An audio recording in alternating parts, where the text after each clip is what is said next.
නැන්ද ඉටිපන්ද 14.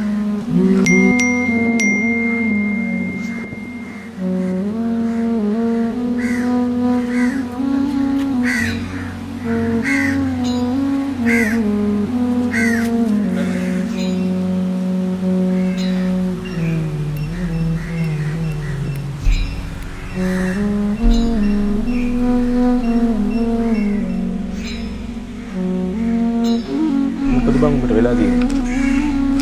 මොකක්ද අවුල? මේ ටිකේ ඔබේ කෝල් එකක් වань නැහැ බං.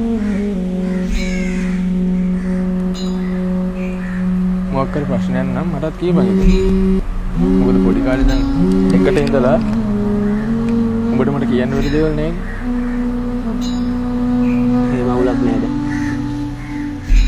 මට අඳුන දේ හිට ඔබට වෙන්න බැරි. ඒ මොන දේ වුණත් හැමදාම මගේ යාළුවා. බොයි කෝල් එක ආන්සර් කරලා වරෙන් බා. මං ඉටිපන්ද පතුල් ගන්න.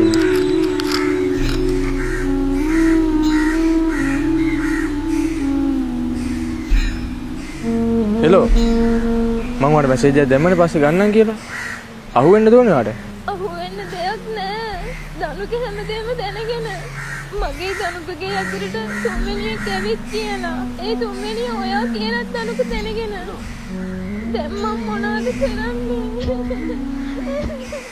ඒ මොන දේ වුණත් හැමදාම මගේ යාළුවා.